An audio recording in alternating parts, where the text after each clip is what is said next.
Hey guys, tonight we're going to explore something fascinating and mysterious. Tonight we're going to uncover the secret rooms of Victorian houses. Tonight we're going to learn about the hidden spaces that existed within Victorian homes. Tonight we're going to understand why these spaces existed and who used them and what they meant. When we think about Victorian houses, we often think about what's visible. We think about the grand facades, the elaborate architecture, the high ceilings, the ornate decorations. We think about the drawing rooms and the dining rooms and the parlors. We think about the public spaces where Victorian families presented themselves to the world. But within many Victorian houses, hidden within the structure of these grand homes, there existed spaces that were not meant to be seen. There existed rooms that were hidden from view. There existed passages that connected different parts of the house. There existed spaces that were known only to certain people. These hidden spaces existed in Victorian homes for various reasons. And many of these spaces were used by women as places of escape. The Victorian era, roughly from 1837 to 1901, was a time of strict social rules and expectations. The rules were particularly strict for women. Women were expected to behave in certain ways. Women were expected to present themselves in certain ways. Women were expected to conform to very specific ideals of femininity and respectability. For many Victorian women, these restrictions were suffocating. The expectations placed on women were enormous. The rules governing women's behavior were rigid. The lack of freedom was profound. And so, within the homes where women spent much of their time, hidden spaces emerged. These spaces became places where women could escape the watchful eyes of society. These spaces became places where women could be themselves, away from the public gaze. These spaces became places of refuge and of rebellion, even if quiet rebellion. Tonight, we're going to explore these hidden spaces in detail. We're going to understand the different types of secret rooms that existed. We're going to learn about priest holes and hidden passages and concealed chambers. We're going to understand why these spaces existed and how they were used. We're going to hear about the women who used these spaces. We're going to understand what these spaces meant to the women who sought refuge within them. We're going to explore the architecture of hidden spaces. We're going to understand how architects and builders created these secret rooms. We're going to learn about the techniques used to hide spaces. We're going to understand how these spaces were accessed and how they were kept secret. We're going to explore the social context that made these spaces necessary. We're going to understand the restrictions placed on Victorian women. We're going to understand the pressure placed on women to conform to social expectations. We're going to understand why women needed places to escape. We're going to explore specific Victorian houses and the secret rooms they contained. We're going to learn about real houses with real hidden spaces. We're going to understand how these spaces were used. We're going to learn what we can discover from examining these hidden spaces. By understanding the secret rooms of Victorian houses, we're going to understand something important about Victorian society. We're going to understand the gap between the public presentation and the private reality. We're going to understand the ways that people resisted and adapted to constraints placed on them. We're going to understand the lives of Victorian women in a deeper way. Before we begin this exploration, let's make sure you're completely comfortable. Find yourself a place where your body can rest completely. Your body should feel completely supported. Your body should sink into the comfort beneath you. Feel your entire body becoming heavy and relaxed. Pay attention to your face. Feel your face becoming soft and relaxed. Feel your forehead smooth. Feel your eyes soft. Feel your jaw unclenched. Feel your entire face becoming peaceful. Pay attention to your neck and shoulders. Feel your neck relaxing. Feel your shoulders dropping. Feel any tension in your shoulders releasing. Pay attention to your arms and hands. Feel them becoming heavier. Feel them relaxing completely. Pay attention to your chest and back. Feel them relaxing. Feel your breathing becoming slow and steady. Pay attention to your belly. Feel it becoming soft and relaxed. Pay attention to your legs and feet. Feel them becoming heavy and relaxed. Your entire body should feel heavy and completely relaxed now. The space around you should feel safe and secure. This is a space where you can explore history without judgment. This is a space where you can learn about the secret lives of Victorian women. Take a slow breath in through your nose. Feel the air moving through your body. Feel your lungs filling. Feel yourself relaxing on the exhale. Breath in. Hold. Breath out. This breathing is your anchor. Dim the lights. The screen should be barely visible. The light should be minimal and non-demanding. Now imagine yourself standing in front of a grand Victorian house. Imagine a large, imposing home with a grand facade. Imagine the heavy wooden doors and the tall windows and the ornate decorations. Imagine the house looking impressive and respectable from the outside. But imagine knowing that within this house, hidden from view, there exist spaces that are not part of the public presentation. Imagine knowing that within this grand home, women have created places of refuge. Imagine being about to step inside and discover what is hidden. This is a journey we're about to begin. Please like and subscribe our channel for more stories. To understand why Victorian women needed secret rooms and hidden spaces, we first need to understand the constraints and restrictions placed on women in Victorian society. We need to understand what daily life was like for Victorian women. We need to understand the expectations placed on them. Victorian society had very specific ideas about what women should be and how women should behave. The ideal Victorian woman was pure, modest, domestic, and obedient. The ideal Victorian woman was beautiful but not vain. The ideal Victorian woman was intelligent but not intellectual. The ideal Victorian woman was devoted to her family and her home. A woman's primary role was to be a wife and a mother. This was not optional. This was the expected path for virtually all women. A woman's identity was defined primarily by her relationships to men, as a daughter, as a wife, as a mother. Women were told that their greatest happiness and their greatest fulfillment would come from fulfilling these domestic roles. The restrictions on women's freedom were numerous and detailed. Let's think about some of the specific restrictions that Victorian women faced. A respectable woman was not supposed to go out unaccompanied. A woman needed to be chaperoned. She could not visit a man alone. She could not walk alone in public.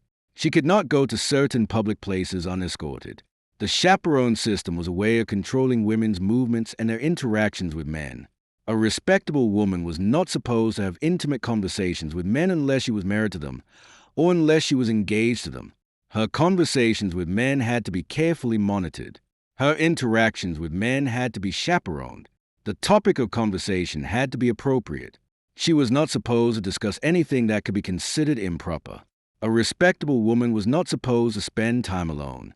If a woman was in her home, she was expected to be in the company of other people. She was not supposed to lock herself in a room alone. She was not supposed to have private time away from others. The idea of privacy for women was almost non-existent. A respectable woman was not supposed to read certain books. Literature was censored for women. Women were not supposed to read books that contained adult themes or that might corrupt their innocence. The list of forbidden books was long. Women had to be careful about what they read. A respectable woman was not supposed to discuss politics or current events. These were considered masculine topics. A woman was not supposed to have opinions on politics. A woman was not supposed to engage in intellectual debate about political issues. A woman was supposed to be interested in domestic matters and in fashion and in social gossip, but not in serious intellectual or political topics. A respectable woman was not supposed to have ambitions beyond the home. A woman was not supposed to want a career. A woman was not supposed to want to pursue higher education. A woman was not supposed to want to do anything other than manage a household and raise children. Any ambition beyond the domestic sphere was considered unfeminine and inappropriate. A respectable woman was not supposed to express anger or strong emotions. A woman was supposed to be calm, gentle, and emotionally controlled. If a woman became angry or upset, she was considered hysterical. She was considered unstable. Her emotions were considered proof that women were naturally weaker than men. A respectable woman was not supposed to have a sense of humor about certain topics. A woman could laugh and smile, but her humor had to be appropriate. She could not make jokes about sexual matters. She could not make jokes about politics. She could not make jokes that were considered crude or improper. A respectable woman was not supposed to have any knowledge about sexual matters. A woman was supposed to be innocent and naive about sex. Even married women were not supposed to have much knowledge about sex. The information given to women about sex was minimal and vague. A woman was told that sex was a duty as a wife, but she was not told much about what this involved. A respectable woman was not supposed to mention bodily functions or anything related to her body. The word leg was considered too coarse.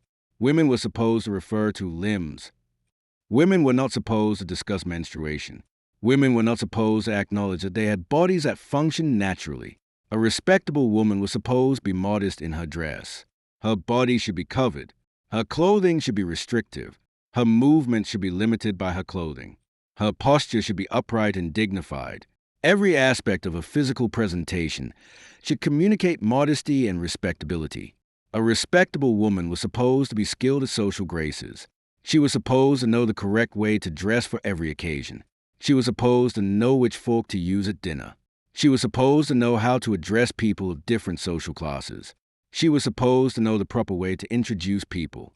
She was supposed to know how to pour tea correctly. These social skills were considered very important. A respectable woman was not supposed to show that she had any physical needs or desires. She was not supposed to admit to hunger in public. She was not supposed to complain about being tired or uncomfortable. She was not supposed to acknowledge physical weakness or physical limitations. She was supposed to present an image of perfect control and perfect compliance with social expectations. A respectable woman was supposed to be constantly aware of how she was perceived. Every moment, every action, every word was observed and judged. A woman had to maintain her reputation at all costs. Any hint of impropriety, any suggestion that she had broken a social rule could ruin her reputation. A ruined reputation meant that she would be excluded from respectable society. She would be unable to marry. She would be unable to find suitable employment. She would be shunned and isolated. The stakes were high. The rules were rigid. The expectations were exacting. For many women, the pressure was immense. And so, within their homes, women began to create spaces where they could escape from this pressure. They created spaces where they could be themselves. They created spaces where they could do things that they were not supposed to do. They created spaces where they could break the rules, at least in private. These hidden spaces were not always formally planned. Sometimes they were discovered by accident. Sometimes they were created intentionally. But they served a crucial function for the women who used them. They provided a place of refuge. They provided a place of escape. The existence of these hidden spaces tells us something important about Victorian women. It tells us that women resisted the constraints placed on them, even if that resistance was quiet and private. It tells us that women found ways to be themselves, even if they had to hide to do so. It tells us that the perfect image of the obedient, compliant Victorian woman was not the whole truth. Behind closed doors, in hidden rooms, a different reality existed. Secret rooms and hidden spaces took many different forms in Victorian houses. Let's explore the various types of hidden spaces that existed and understand how they functioned. One of the most famous types of hidden space was a priest hole. Priest holes originated in an earlier period of English history, but they continued to exist and were sometimes maintained or recreated in Victorian houses. Priest holes were designed to hide Catholic priests during times when Catholicism was illegal in England. A typical priest hole was a very small space, barely larger than a closet. The space was hidden within the structure of the house, often within a wall or behind a wall. The entrance to the priest hole was concealed, usually behind a piece of furniture or behind a panel or behind a door that looked like it was just a regular part of the house. Inside the priest hole, there might be a small bench or a small seat. The space might be ventilated through a hidden vent. The space might have a small window or opening that allowed light in. The space was designed to hide a person, and the person hiding there would have to remain very still and very quiet. In Victorian times, priest holes were no longer used for their original purpose of hiding priests, but the hidden spaces remained, and some women discovered these spaces and used them as places of refuge. Another type of hidden space was the hidden closet or hidden room that was deliberately built into the house. These spaces were built by architects and builders who understood that privacy was valuable and who wanted to provide hidden spaces for the residents of the house. A hidden closet might be built behind a regular closet. The outer closet appeared to be a normal closet, but behind it, access through a hidden door or a hidden panel, there was another small room. This inner room was completely hidden from view. It could be used as a storage space or as a private space. A hidden room might be built beneath the stairs or above the stairs. The space beneath the stairs was often used for storage in Victorian houses, but in some houses, the space beneath the stairs was more elaborate. There might be a small door that led to a hidden room. The room could be accessed through this door, but it was not visible from the main part of the house. A hidden room might be built within the thickness of a wall. Victorian houses often had very thick walls. The thick walls were good for insulation and for structural strength. But thick walls could also hide spaces. A room could be built within the wall, with an entrance from one room and a hidden exit into another room. The hidden room could function as a passage connecting two rooms. Another type of hidden space was the attic room that was deliberately hidden or that was deliberately small and deliberately hard to access. Not all attic rooms were hidden, but some were. An attic room might be small and might be accessed through a very narrow staircase or through a trapdoor. A woman could use such a room as a private space. Another type of hidden space was a basement room that was deliberately hidden. The basement of a Victorian house often contained storage areas and servants' rooms and various utilities. But some basement rooms were deliberately concealed or deliberately hard to find. A woman could use such a room as a private space. Another type of hidden space was a wardrobe or the closet that was bigger on the inside than it appeared from the outside. This sounds like the famous wardrobe in Narnia, but such spaces did actually exist. A closet that appeared to be a standard size might actually contain a much larger space inside. The closet might have a door at the back that led to a hidden room. A woman entering the closet and passing through the back door could find herself in a much larger hidden space. Another type of hidden space was a concealed alcove or nook. An alcove is a small recessed space in a wall. Victorian houses often had alcoves and recesses. Some of these alcoves were deliberately built as hidden spaces.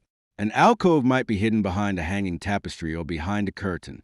A woman could enter the alcove and could pull the curtain or the tapestry close, creating a small enclosed space. The space would not be completely private, but it would provide a sense of separation from the rest of the room. Another type of hidden space was a false-bottomed piece of furniture. A cabinet or a chest might have a false bottom. Beneath the regular compartment, there was a hidden compartment. Items could be stored in the hidden compartment, or a small person could hide in the hidden compartment. Women sometimes used false-bottom furniture to store things that they didn't want others to find. Another type of hidden space was a dressing room or the boudoir that was deliberately private. A boudoir is a woman's private sitting room. In Victorian houses, some women had boudoirs. The boudoir was supposed to be a space that was only for the woman and her closest friends or family. Some boudoirs were more private than others.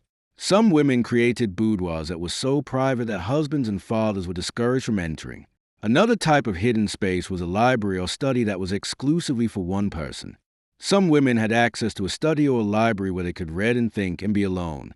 The space might have a lock on the door that only the woman had the key to. The space was hidden in the sense that it was private and that the woman had exclusive access to it. Another type of hidden space was a secret passage that connected different rooms or different parts of the house. Secret passages were not uncommon in Victorian houses, especially in houses built before the Victorian era that were still standing and were occupied during the Victorian period. A secret passage might connect a bedroom to a study or to a library. A woman could use a secret passage to move through the house without being seen. Another type of hidden space was a hidden garden or courtyard that was not visible from the street or from the main part of the house. Some Victorian houses had gardens or courtyards that were surrounded by high walls or by buildings. These spaces were hidden from public view. A woman could go into these hidden gardens and could be outside without being visible to the outside world. Another type of hidden space was the hidden staircase. In addition to the main staircase, some Victorian houses had secondary staircases or hidden staircases. These staircases allowed people to move through the house without using the main staircase. These secondary staircases were often used by servants, but women could also use them to move through the house privately. Each of these different types of hidden spaces served different functions.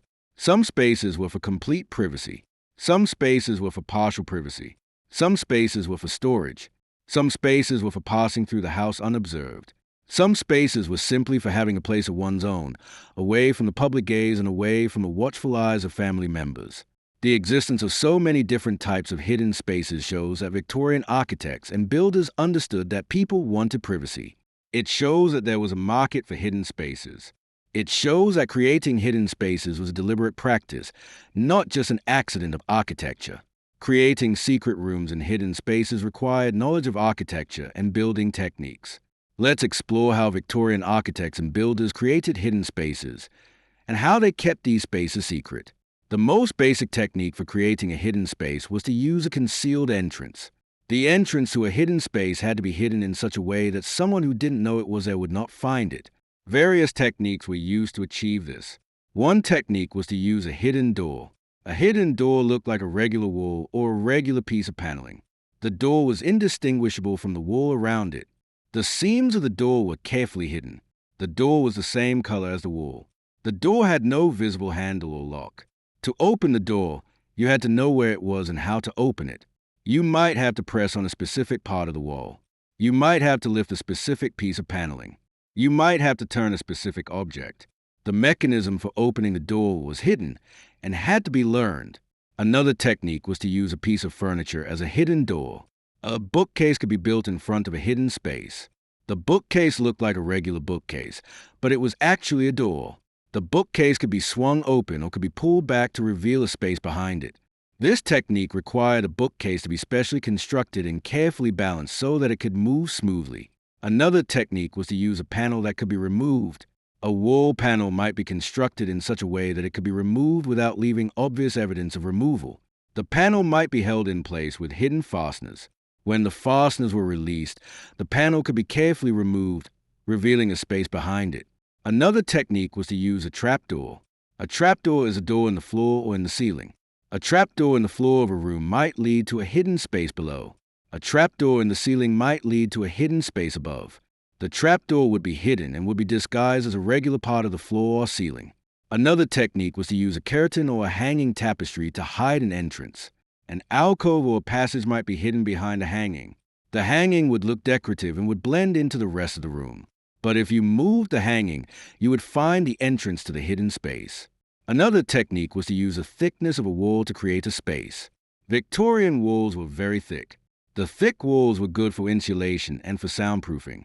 But the thickness of a wall could also be used to create a hidden space. A small room could be built within the wall, or a passage could be created within the wall. The space would be accessed from one side, but the opposite side would look like a regular wall. Another technique was to use the space beneath the stairs. The space beneath the staircase is usually empty or contains only storage. But this space could be enlarged or could be deliberately designed to contain a hidden room or a hidden passage. Another technique was to use the space in the attic or the basement. Attics and basements often contain unused or underutilized space. This space could be deliberately designed to contain hidden rooms or hidden passages. Another technique was to use the space in the walls of a chimney. Chimneys take up space in the walls of a house. The space around a chimney could be used to create a hidden passage or a small hidden room. The builders who created hidden spaces had to think carefully about structural integrity. A hidden space had to be strong enough to support the weight of the house. The hidden space could not weaken the structure of the house.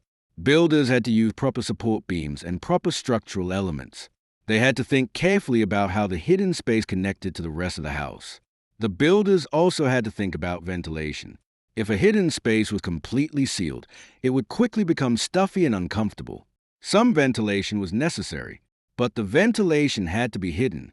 A hidden space might have a vent that was disguised as part of the regular ventilation system of the house. Or a hidden space might have a vent that was hidden behind a piece of furniture or behind a panel. The builders also had to think about access. A hidden space had to be accessible to the people who were supposed to use it, but the access had to be hidden from people who were not supposed to know about it. This created a puzzle. How do you provide access while keeping the access hidden? The solution was to use mechanisms that were known to the person who was supposed to use the space, but were not known to others. A hidden door might be opened by pressing on a specific piece of wood or by turning a specific object in a specific way. The person who was supposed to use the space would be taught how to open the door. But to someone else, the mechanism would not be obvious. The materials used to create hidden spaces had to match the rest of the house. If a hidden door was made of different material than the walls around it, the door would stand out and would no longer be hidden. So the builder had to use the same materials and the same construction techniques as the rest of the house. The color and the finish of hidden doors and hidden panels had to match the color and finish of the surrounding walls and panels. If a hidden door was a different color, it would stand out. So the builder had to carefully match the color and finish. The construction of hidden spaces required considerable skill. The builder had to be able to construct a hidden space in such a way that it was structurally sound and in such a way that it was truly hidden. The builder had to be able to create mechanisms that worked smoothly and that could be operated without obvious evidence of operation. Many Victorian architects and builders developed expertise in creating hidden spaces.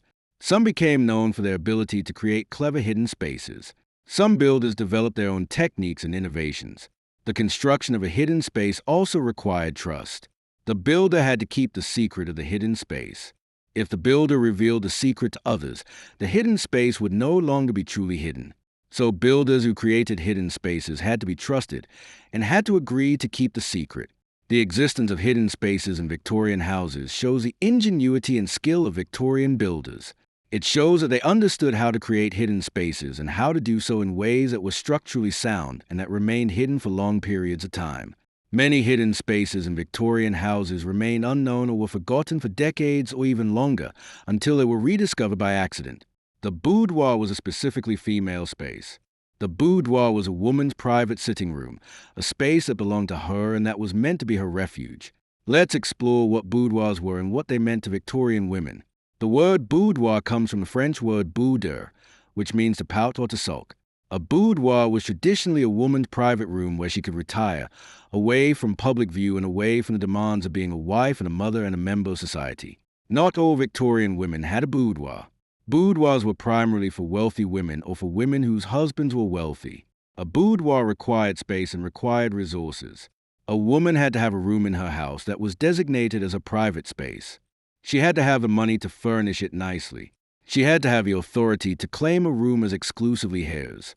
For women who had boudoirs, these spaces were tremendously important. A boudoir was a space where a woman could be alone, away from the constant observation and the constant demands of her family and her household. In a Victorian house, a woman was rarely alone. There were always servants around. There were always family members around. There were always visitors. A woman had very little private time. But in her boudoir, a woman could close the door and could be alone. She could lock the door if she wanted to. Her family members and her servants were not supposed to enter her boudoir without her permission. Her boudoir was a private space. It was understood that the boudoir was a place where a woman could go to be by herself. The furnishings of a boudoir reflected the woman's taste and her personality. A boudoir was typically furnished and decorated by the woman who used it. It was a space that expressed her individuality in a way that the rest of the house did not. The rest of the house had to conform to certain standards and had to reflect the status and taste of the family. But a boudoir could be more personal. It could reflect the woman's own preferences and her own interests. A boudoir typically contained comfortable seating. There would be a comfortable chair or chaise longue where the woman could recline. There would be comfortable cushions and soft furnishings. The boudoir was meant to be a comfortable, relaxing space. A boudoir often contained a writing desk. A woman could use a desk for writing letters and for other correspondence. A woman could use a desk to manage household accounts and household business. The boudoir could be a place where a woman conducted business related to the household. A boudoir often contained books. A woman could read in her boudoir. She could read whatever she wanted to read, without having to worry about being observed or judged. She could read books that were not considered appropriate for women to read. She could read in private. A boudoir often contained a mirror. A woman could look at herself in the mirror. She could check her appearance. She could think about how she looked. She could spend time thinking about her appearance without anyone else watching or judging her. A boudoir often contained personal items and personal mementos. A woman could display things that were meaningful to her. She could display items that reflected her interests and her personality. She could create a personal space that reflected who she was, not just who she was supposed to be. A boudoir often contained needlework or other handicrafts. A woman might be working on embroidery or knitting or other needlework projects. The boudoir was a place where she could work on these projects in private. The boudoir was also a space where a woman could control who had access to her.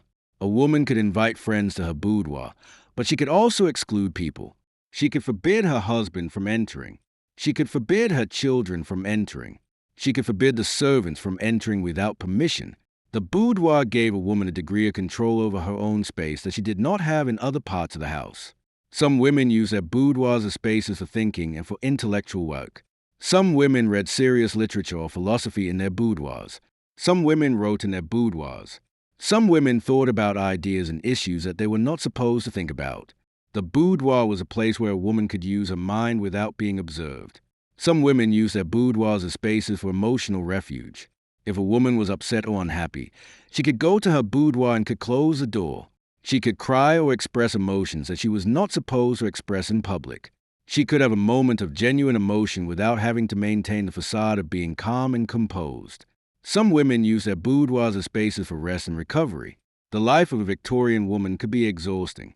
The constant demands, the constant performance of propriety, the constant management of the household and the family. A woman could go to her boudoir and could rest and recover from this exhaustion. In some cases, a boudoir served as a space for resistance and rebellion. A woman could do things in her boudoir that she was not supposed to do. She could read books that were not considered appropriate. She could write things that were not supposed to be written. She could think thoughts that were not supposed to be thought. The boudoir was a space where, in private, a woman could be herself. Some husbands did not want their wives to have boudoirs. Some husbands believed that women should not have private spaces. Some husbands wanted to be able to observe their wives and to know what they were doing at all times. These husbands forbade their wives from having private sitting rooms. These husbands did not want their wives to have places where they could be alone and away from observation. But for women who had boudoirs, these spaces were invaluable. The boudoir was a space that belonged to the woman. It was a space where she could exercise some control over her own life in her own time. It was a space where she could be herself, away from the constant observation and judgment of society. The boudoir was a refuge. Another important type of hidden space in Victorian houses was the hidden library or the hidden study. These were spaces where women could engage in intellectual activity away from observation and away from judgment. Victorian society did not encourage women to be intellectual. Women were not supposed to read serious literature or philosophy or science. Women were not supposed to engage in intellectual debate. Women were not supposed to develop their minds. Women were supposed to focus on domestic matters and on being attractive and being pleasant to be around. But many Victorian women were intelligent and wanted to read and to think. And so, some women created or found hidden spaces where they could read and where they could think without being observed or judged. A hidden library might be a small room that was deliberately hidden or hard to find.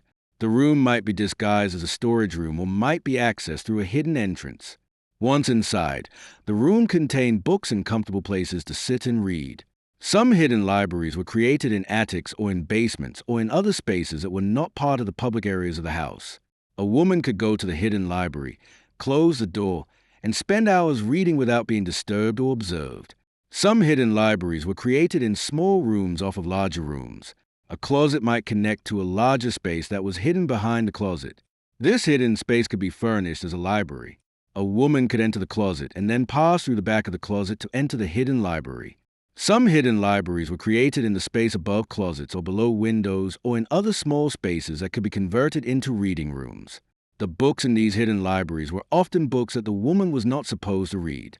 Some of these books were books about politics or history or science. Some were books of poetry or literature that was considered unsuitable for women. Some were books that were considered too adult or too sexual for women to read. Some were books that expressed ideas that the woman was not supposed to have. A woman might read philosophical works in her hidden library. She might read political treatises. She might read books about science or mathematics. She might read books by female authors who wrote about women's rights or women's education. She might read books that questioned the social and political order. She might read books that suggested that women should have more freedom and more rights. In her hidden library, a woman could think. She could form her own thoughts and her own opinions without having to conform to what was expected of her. She could develop her own intellectual interests and her own intellectual identity. She could be an intellectual being, even if she had to hide this from the rest of the world. Some women use hidden libraries to work on their own writing. A woman might write poetry or prose in her hidden library. She might write essays or philosophical reflections. She might write letters to friends where she expressed her true thoughts and opinions. She might write things that she could never say out loud or share publicly. The hidden library was a space where a woman could be a different person. In the rest of the house and in society, she had to play a role. She had to be the dutiful daughter or the dutiful wife or the proper lady. But in her hidden library, she could be herself. She could be the intelligent person that she really was. She could be the person who had thoughts and opinions and ideas. Some hidden libraries were truly hidden, known only to the woman who used them. Some hidden libraries were semi-secret, known to a few trusted friends or family members. Some women shared their hidden libraries with close friends who also wanted access to the books and who could be trusted to keep the secret. Hidden studies served similar purposes to hidden libraries. A study is a room for work and for thinking.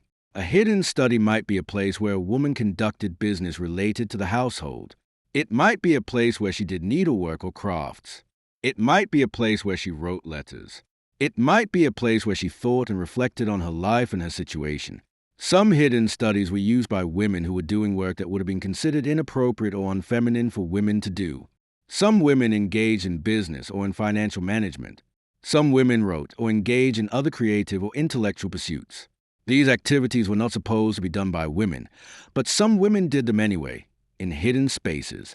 The hidden library and the hidden study represented a form of intellectual and emotional rebellion. By creating and using these spaces, women were asserting that they had the right to think, to read, to learn, and to develop their minds. They were asserting their identity as intellectual beings, even if they had to do so in secret. The fact that women had to hide in order to read and think and develop their minds shows something important about the constraints placed on women. It shows that women's intellectual development was actively suppressed. It shows that women had to be creative and had to take risks in order to assert their right to think and to learn. The discovery of hidden libraries and hidden studies in Victorian houses provides evidence of this hidden intellectual life of women. It provides evidence that women were resisting constraints placed on them, even if that resistance was quiet and private. It provides evidence that behind the image of the obedient, compliant Victorian woman, there were real women who had thoughts and opinions and ideas and who wanted to develop their minds. Another important type of hidden space in Victorian houses was the hidden passage or the servant staircase. These were spaces that allowed people to move through the house without being visible or without being observed. Hidden passages served practical purposes. They allowed servants to move through the house without being seen by the family or by guests. They allowed different parts of the house to be connected without requiring people to use the main public spaces. But hidden passages and servant staircases also served purposes for women. A woman could use these passages to move through the house privately. A woman could move from one room to another without being observed. A woman could access different parts of the house without having to move through public areas. Some women use hidden passages to visit the library or the study without being seen. A woman could move through the hidden passage and could access the hidden room without anyone knowing where she was going. She could spend time in the hidden room and then could return to her public rooms without having to account for her time or her whereabouts. Some women use hidden passages and servant staircases to move around the house during times when they needed to avoid their husbands or their fathers or other family members. A woman could move through the hidden passage and could avoid a family member who might want to know where she was going or what she was doing. Some women use hidden passages to access the outdoors without being seen. A hidden passage might lead from the main part of the house to a back door or to a hidden garden. A woman could use a passage to access the outdoors without being visible from the street or without being visible from the main rooms of the house. Some women use hidden passages to access other women's rooms without going through the main hallways. A woman could visit a friend or a sister without having to move through public spaces. She could visit privately and could avoid being observed. The servant staircases were particularly useful because they were not subject to the same social rules as the main staircases. The main staircases were public spaces. People moved up and down the main staircases and were visible to others. The servant staircases were meant for servants and were not part of the public spaces of the house. They were not observed in the same way. A woman could use a servant staircase without drawing as much attention as she would if she used the main staircase. Some servant staircases were hidden in the thickness of the walls or were located in spaces that were not part of the main structure of the house. These staircases might not be immediately obvious to visitors or to casual observation. Hidden passages sometimes had hidden entrances from the main rooms of the house. A panel in a room might open to reveal a passage. The panel would look like a regular part of the wall, but when opened, it would provide access to a passage or staircase. Some hidden passages were used during times of historical danger or historical crisis. During the English Civil War, some families hid royalists or parliamentarians in hidden passages. During times of religious persecution, some families hid priests or religious figures in hidden passages. But even after these historical crises had passed, the hidden passages remained and could be used for other purposes. The existence of hidden passages shows that Victorian architects and builders understood the value of being able to move through a house without being observed. The passages provided practical functionality, but they also provided a degree of privacy and of freedom of movement. Some women use hidden passages as spaces of rebellion or resistance. By moving through the house without being observed, a woman could have privacy and could have freedom from the constant observation that was otherwise part of her life. She could move through her own home without having to account for her time or her whereabouts. She could exercise a degree of autonomy and independence, even if it was only in moving through the private spaces of her own home. The hidden passages and servant staircases of Victorian houses provide evidence of the desire for privacy and the desire for freedom of movement. They show that people, and particularly women, wanted to move through their homes without being constantly observed and watched. They show that creating spaces for private movement were considered valuable and worthwhile, even if it required significant architectural effort and expense. Let's look at some specific examples of Victorian houses that contain secret rooms and hidden spaces. These case studies will help us understand how secret spaces were actually used in real Victorian homes. One famous example is Peckforton Castle, a Victorian castle in Cheshire, England. Peckforton Castle was built in the 1840s as a Victorian recreation of a medieval castle. The castle has multiple secret spaces and hidden passages. One of the most famous is a priest hole that remains from an earlier period but that was maintained in the Victorian castle. The priest hole is accessed through a hidden panel and contains a small space barely large enough for one person. The space would have been extremely uncomfortable, but it provided a place of hiding. The castle also contains hidden passages that connect different parts of the castle. These passages allow movement through the castle without using the main public spaces. The passages were likely used by servants and possibly by family members who wanted to move through the castle privately. Another famous example is Chavenage House in Gloucestershire, England. Chavenage House is a large Victorian and older house that contains multiple secret spaces. One of the most famous is a hiding place that was used to hide a priest during times of religious persecution. The hiding place is quite elaborate and would have been extremely uncomfortable, but it provided a place of refuge. Chavenage House also contains hidden passages that connect different parts of the house. These passages were used by servants and by family members.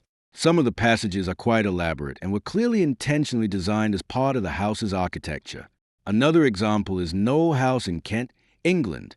Knowle House is a very large house with hundreds of rooms and with extensive hidden spaces and secret passages. The house has priest holes and hiding places from an earlier period that were maintained or recreated in the Victorian era. The house also has intentional hidden passages and secret spaces that were built into the house for privacy and for the convenience of servants and family members.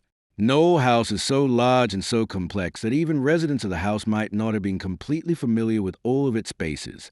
The hidden passages and secret rooms were part of the architecture of the house, and some of them remain unknown or little used even by the people who lived there. Another example is Baddesley Clinton, a medieval house in Warwickshire, England, that was extensively modified and expanded during the Victorian era. Baddesley Clinton contains multiple priest holes that date from an earlier period but that remained in the house. The priest holes are accessed through hidden panels and hidden doors. Some of the priest holes are extremely small and would have been extremely uncomfortable. Baddesley Clinton also contains hidden passages and secret staircases. Some of the passages connect different parts of the house, and some provide access to hidden rooms or hidden spaces. Another example is Gray's Court in Oxfordshire, England. Gray's Court is a house that contains hidden passages and secret spaces. The house has a priest hole that was built into the structure of the house. The priest hole is accessed through a hidden panel in a wall. The space is very small and would have been extremely uncomfortable. Gray's Court also contains hidden passages that connect different parts of the house. Some of the passages were used by servants, but some of the passages were clearly designed for privacy and for the convenience of family members. These are just a few examples of Victorian houses that contain secret spaces and hidden passages. Many other Victorian houses also contain secret rooms and hidden spaces. Some of these spaces are well known and well documented. Some of these spaces have been hidden for so long that they have been forgotten and remain unknown until they are rediscovered. The existence of secret spaces in these real Victorian houses shows that the creation of hidden spaces was not unusual or unique. It was a regular practice. Architects and builders understood how to create hidden spaces, and they did so for various purposes. The secret spaces in these houses have served various functions.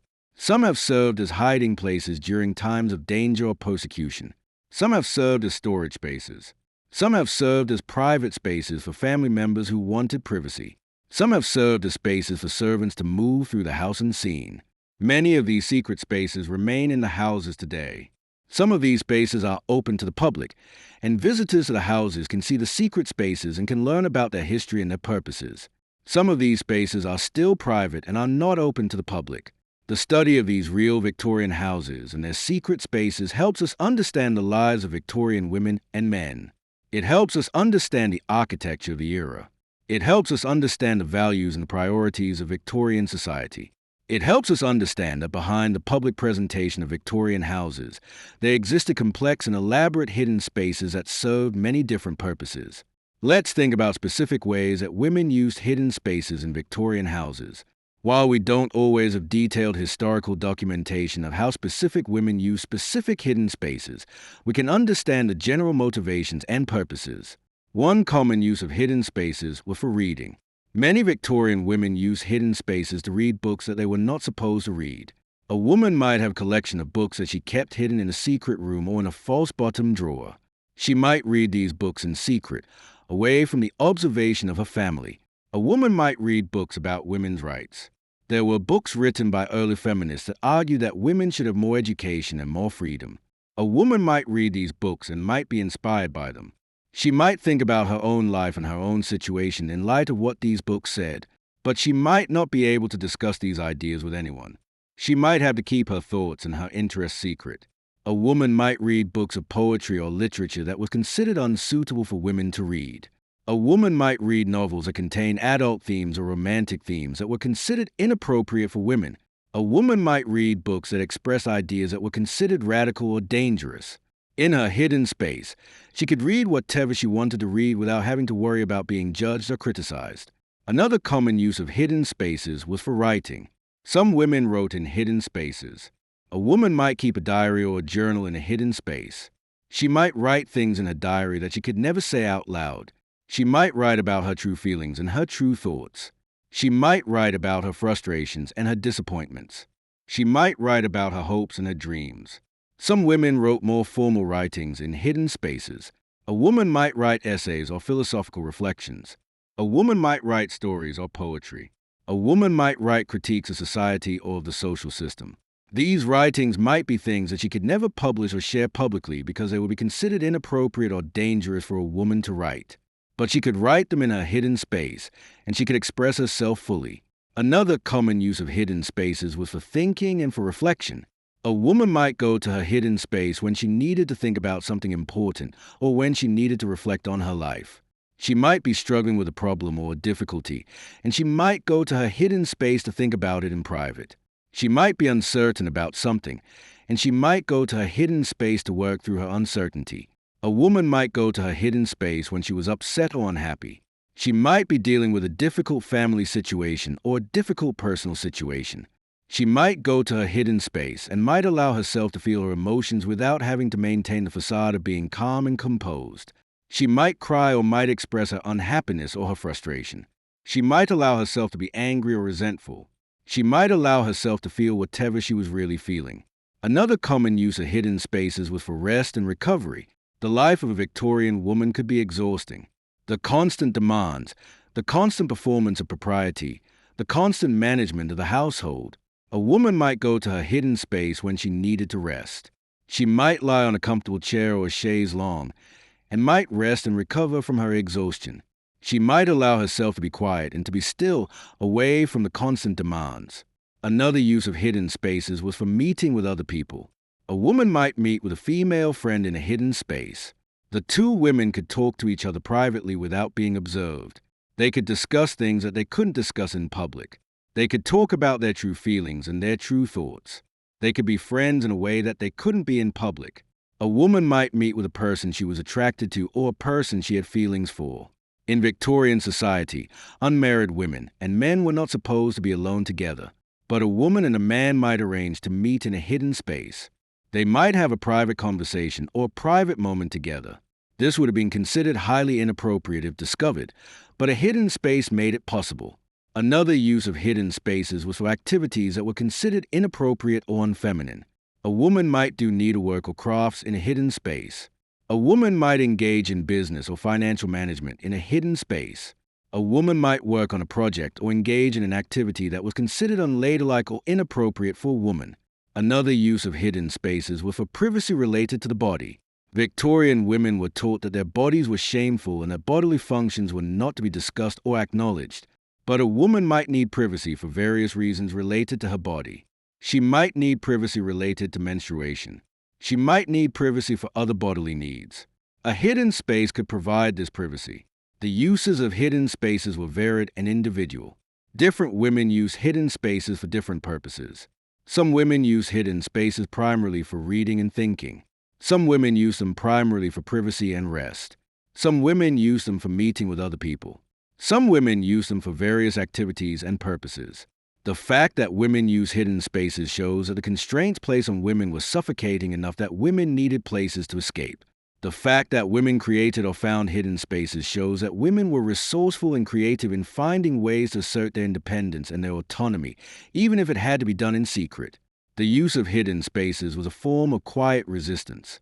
By using hidden spaces, women were asserting the right to privacy, the right to think their own thoughts, the right to feel their own emotions, the right to be themselves. They were asserting these rights in a way that was not obvious or public, but they were asserting them nonetheless. The existence of hidden spaces in Victorian houses tells us something important about the psychological state of Victorian women. The need for hidden spaces reveals something about how oppressive and restrictive the constraints on women were. The creation and use of hidden spaces reveals something about how women resisted these constraints. At the most basic level, the existence of hidden spaces shows that women needed privacy. Women needed a place that was theirs alone, a place where they could be themselves without having to perform or conform. The fact that women had to create hidden spaces to achieve this privacy shows that privacy was not readily available to them. In their regular lives, women were constantly observed and constantly judged. They were never truly alone. They were always aware of how they were perceived. They had to constantly perform the role of the dutiful, respectable woman. The hidden space provided relief from this constant performance. In the hidden space, a woman could drop the mask. She could stop performing. She could be herself. This relief was crucial for the psychological well-being of many women. The hidden space was a place where a woman could recover from the exhaustion of constantly performing. The hidden space also represented a form of control. In most aspects of their lives, Victorian women had very little control. Their fathers or their husband controlled their finances. Their fathers or their husbands controlled their movement. Their fathers or their husbands controlled their choices about marriage and about their future. They had very little agency and very little autonomy. But in a hidden space, a woman had control. She could decide how to use the space. She could decide who would have access to the space. She could decide what would happen in the space. This sense of control was important for women's sense of agency and autonomy. The hidden space was a place where a woman could exercise control over her own life and her own time. The hidden space also represented a form of resistance. By creating or using hidden spaces, women were asserting the right to have something that was theirs. They were asserting the right to privacy. They were asserting the right to think their own thoughts. They were asserting the right to have an inner life that was separate from the public presentation of themselves. This was resistance, even if it was quiet resistance. The hidden space also represented a form of rebellion. In the hidden space, a woman could do things that she was not supposed to do. She could read books that she was not supposed to read. She could think thoughts that she was not supposed to think. She could feel emotions that she was not supposed to feel. This was rebellion against the constraints placed on her. The psychological significance of hidden spaces extended to the design and the furnishing of the spaces. If a woman had control over how a space was furnished and decorated, she could create a space that reflected her personality and her taste. She could create a space that was beautiful and comfortable. She could create a space that she loved. This was an expression of her individuality and her identity. Some women use hidden spaces as places of healing. If a woman had experienced trauma or abuse, she might use a hidden space as a place where she could process her trauma and begin to heal. She could be alone with her feelings and could allow herself to grieve or to process her experience without having to maintain a facade. Some women use hidden spaces as places of spiritual refuge. If a woman had spiritual or religious convictions, she might use a hidden space as a place where she could practice her faith or her spirituality away from the judgment or the restrictions of her family or her community. Some women use hidden spaces as places of intellectual development. In the hidden space, a woman could develop her mind. She could read and learn and think about ideas. She could develop an intellectual identity that she could not develop in the public areas of her life. The hidden space allowed her to be an intellectual being. The existence of hidden spaces also reveals something about the gender dynamics of Victorian society. The fact that hidden spaces were so important for women and so little discussed suggests that men did not have the same need for these spaces. Men had more freedom and more autonomy. Men were not as restricted. Men were not constantly observed and judged in the same way that women were. So men did not have the same need for hidden spaces. The hidden spaces were primarily for women because women faced the most severe restrictions and the most severe constraints. The hidden spaces were a response to the oppression of women in Victorian society. The existence of hidden spaces also reveals something about the resilience and the resourcefulness of women. Despite the severe constraints placed on them, women found ways to create spaces for themselves. They found ways to assert their agency and their autonomy. They found ways to resist and to rebel. The hidden spaces are evidence of this resilience and this resourcefulness. The psychology of hidden spaces is complex. The spaces represented both refuge and resistance. They represented both adaptation and rebellion. They represented both the constraints that women faced and the ways that women resisted and transcended those constraints. The hidden spaces are a window into the inner lives of Victorian women, and into the ways that women dealt with the restrictions and the oppression that they faced. Many secret spaces in Victorian houses remained hidden for a very long time. Some secret spaces were forgotten by the people who lived in the house. Some secret spaces were passed down through generations, with only certain family members knowing about them. Some secret spaces were lost and then rediscovered centuries later. The discovery of a secret space could happen in various ways. Sometimes a secret space was discovered intentionally when someone decided to explore the house and deliberately look for hidden spaces. Sometimes a secret space was discovered accidentally when something happened that revealed the hidden space. Sometimes a secret space was discovered when a house was renovated or repaired, and the renovation revealed something that had been hidden. The accidental discovery of a secret space could happen when a wall was damaged or when a wall was demolished during renovation. When the wall was removed, the hidden space behind it would be revealed. Or the accidental discovery could happen when someone noticed something unusual about the structure of the house and decided to investigate. They might notice that a room was smaller on the inside than it appeared to be from the outside. They might notice that there were inconsistencies in the architecture.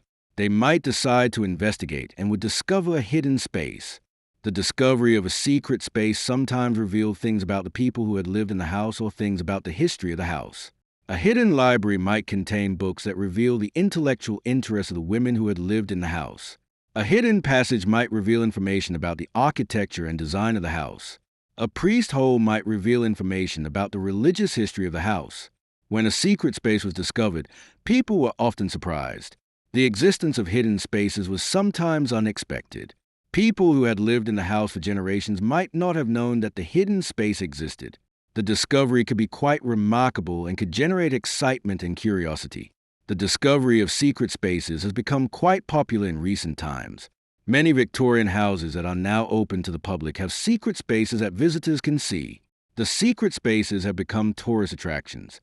People visit the houses specifically to see the hidden spaces. The secret spaces have captured people's imagination and have become part of the appeal of the houses. The publicity around secret spaces in Victorian houses has generated interest in the history of these spaces. Historians and researchers have begun to study secret spaces and to understand their purposes and their significance. The study of secret spaces has revealed information about the lives of people who lived in Victorian houses, and particularly about the lives of women. The discovery of secret spaces has also changed people's understanding of Victorian society and Victorian homes. The secret spaces show that behind the public presentation of Victorian homes, there existed complex and elaborate hidden worlds. The secret spaces show that people, and particularly women, had needs for privacy and for refuge that were not met by the public spaces of the house. The discovery of secret spaces has also inspired people to wonder about the lives of the people who use these spaces. When people learn about secret spaces, they start to think about why the spaces were created and who used them. They start to imagine the stories of the women who might have used the spaces. This has generated interest in the history of women and in the history of gender and power in Victorian society. Some discoveries of secret spaces have revealed sad or tragic stories. For example, the discovery of a priest's hole might reveal that the house was used as a hiding place during times of religious persecution. The discovery of a hidden room containing trunks of clothing might reveal that a woman had hidden her own possessions and her own things from a family. Some discoveries have revealed surprising things.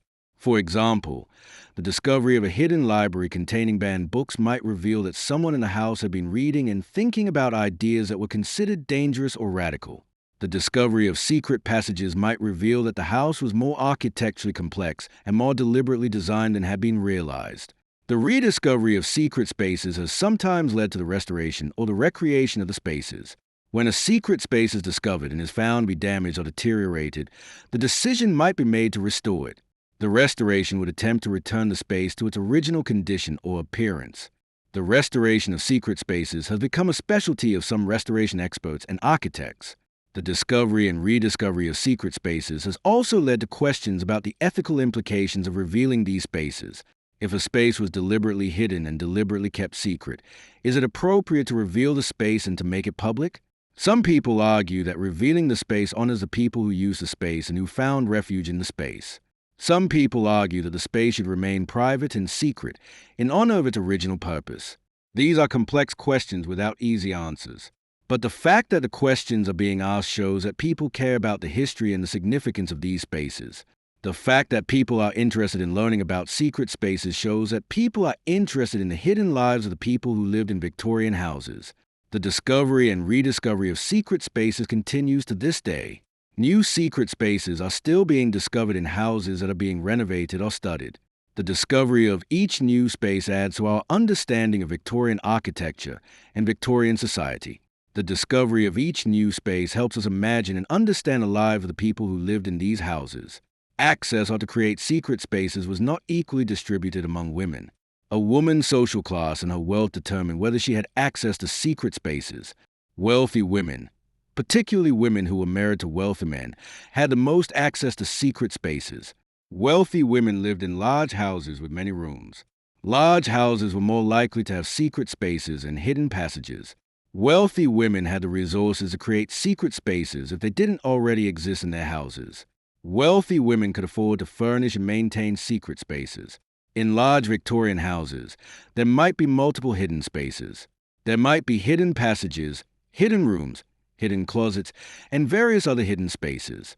A wealthy woman might have access to several different hidden spaces for different purposes.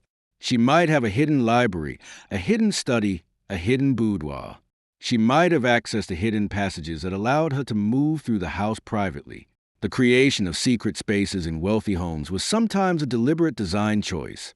An architect or a builder might deliberately design hidden spaces into a house, knowing that the residents would value the privacy and the functionality that hidden spaces provided.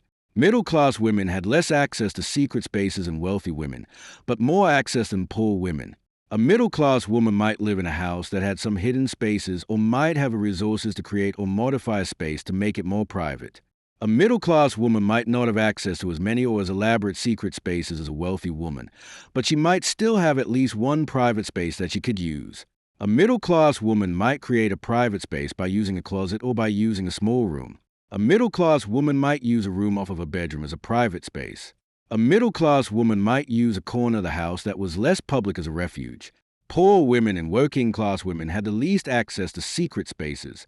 A poor woman might live in a small house or in a small apartment where there were no hidden spaces and where there was very little privacy. A working-class woman might live in a boarding house or in rented rooms where she had no control over the space and where there were no hidden spaces. For poor women, the lack of access to secret spaces meant that privacy was extremely limited. A poor woman had very little place where she could be alone. She had very little place where she could escape from observation. This lack of privacy was one of the hardships of being poor. However, even poor women sometimes found ways to create small private spaces. A woman might use a closet as a place where she could be alone. A woman might find a corner of the house where she could sit and be relatively undisturbed. A woman might create a small nest or a small space that was psychologically private, even if it was not physically hidden.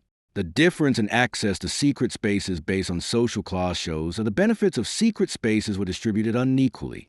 Wealthy women had more access to the refuge and the privacy that secret spaces provided. Poor women had less access. This meant that wealthy women had more ability to escape from the constraints placed on them. Wealthy women had more ability to create spaces that were truly their own. The distribution of secret spaces based on social class also reflects the broader inequalities of Victorian society. Wealth and social class determined access to many things: education, leisure time, freedom of movement, privacy. Secret spaces were yet another thing that was more accessible to the wealthy than to the poor. However, the desire for privacy and the need for refuge was not limited to wealthy women. Poor women also needed privacy. Poor women also needed places to escape from constraints placed on them. The fact that poor women had less access to secret spaces meant that poor women had to find other ways to create privacy and refuge. Some poor women might have used public spaces for privacy. A woman might spend time in a public park or a public garden when she needed to be alone or to escape. A woman might spend time in a library or museum when she needed quiet and refuge. A woman might spend time in a church or chapel. Some poor women might have created private moments even without physical spaces. A woman might take a walk alone and might use a time for thinking and reflecting. A woman might go early to work to have a few moments alone before the day began.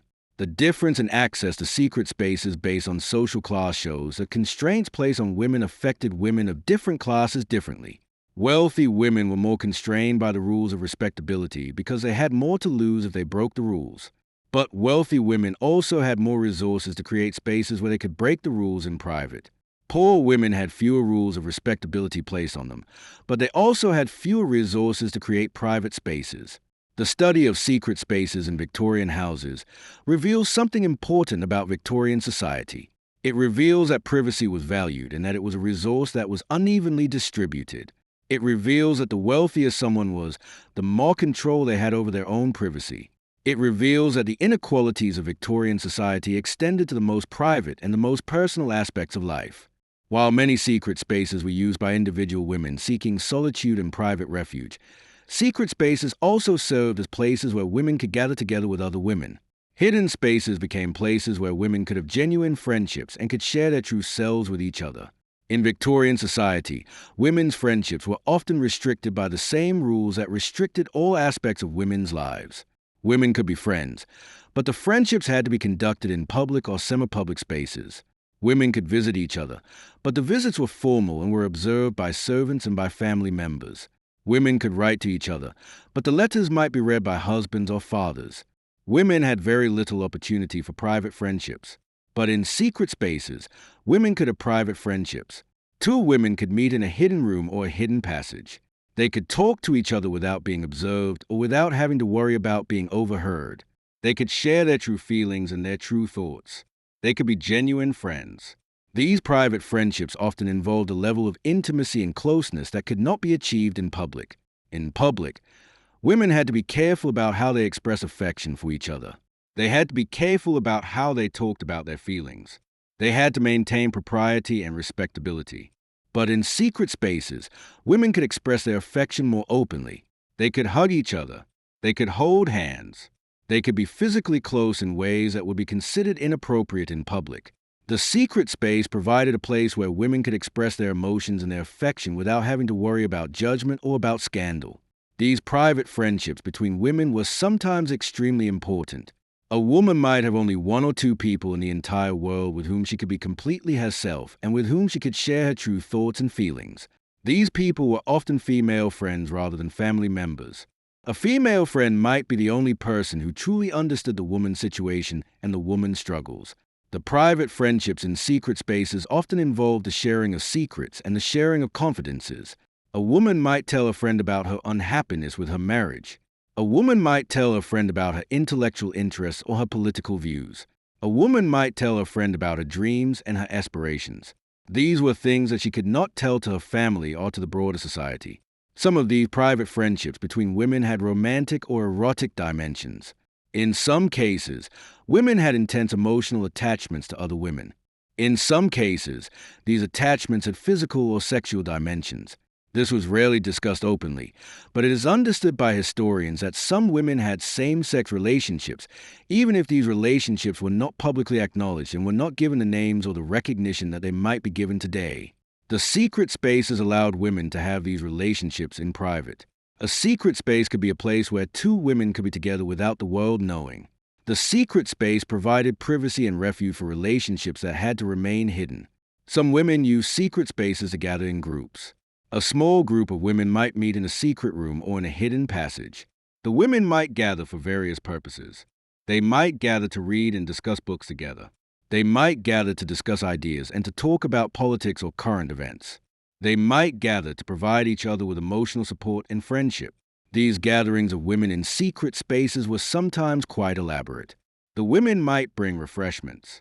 They might bring books or letters or documents. They might bring needlework or other activities. The gathering might be a kind of secret club or secret society.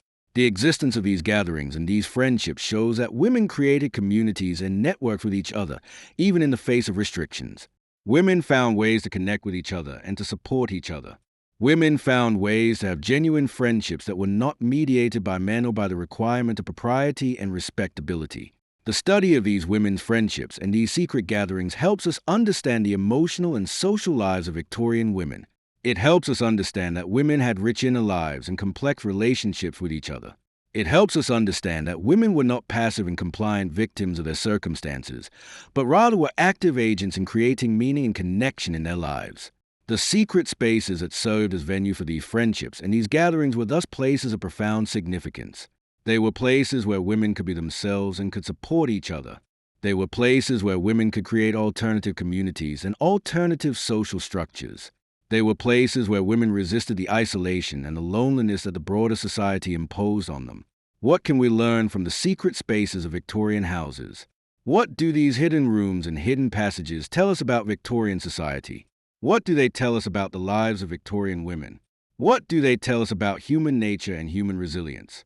The secret spaces of Victorian houses tell us that the constraints placed on women in Victorian society were real and were oppressive.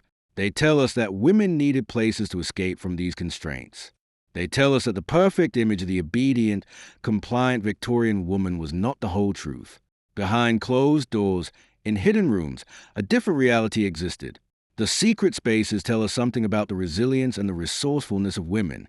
Despite the severe constraints placed on them, women found ways to assert their agency and their autonomy.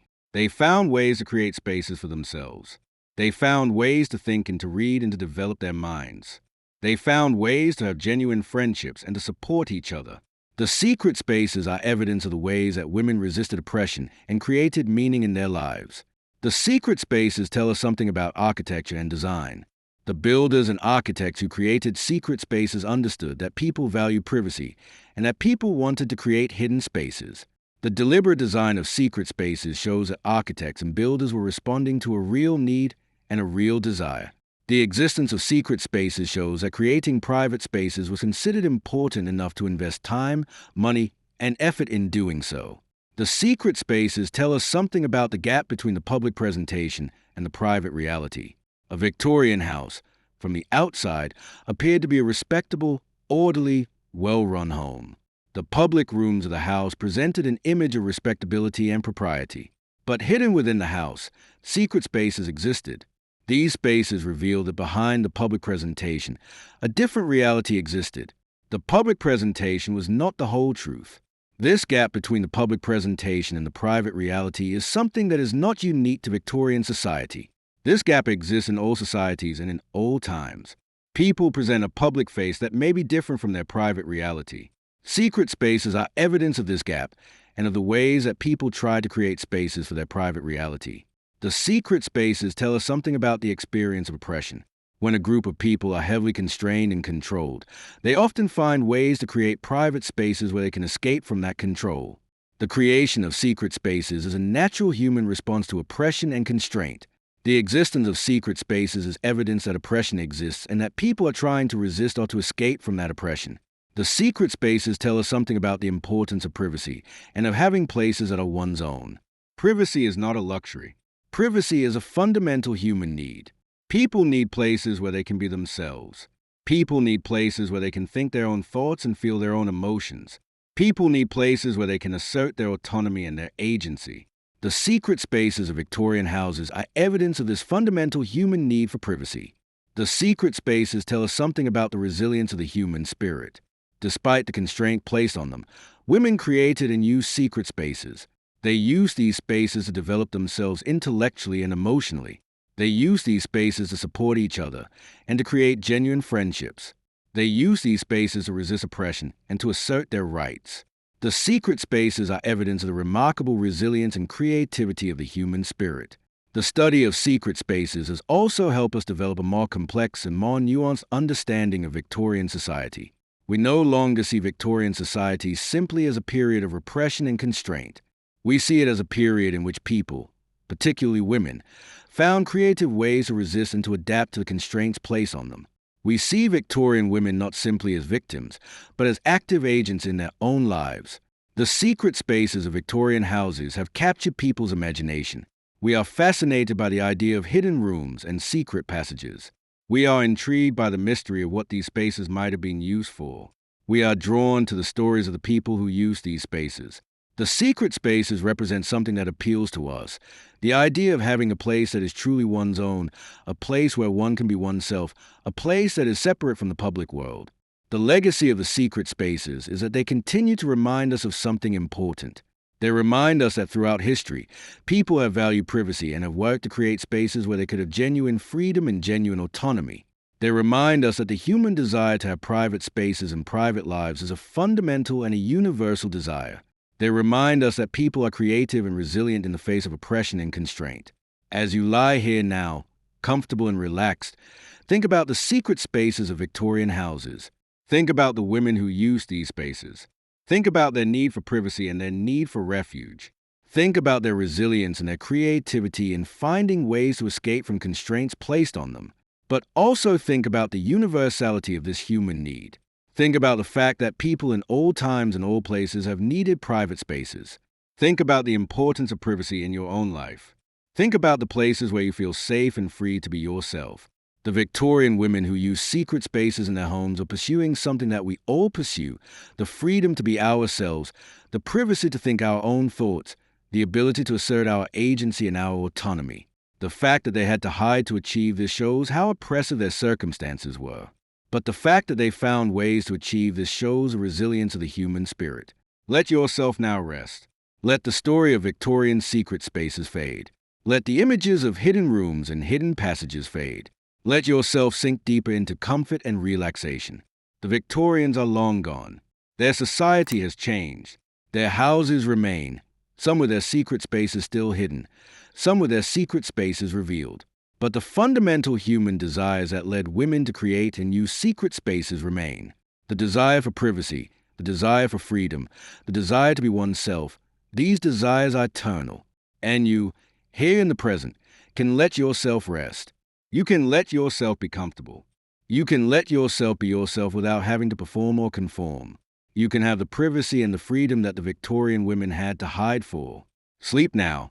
Let your body become heavier and more relaxed. Let your mind become quieter. Let the world become softer and more distant.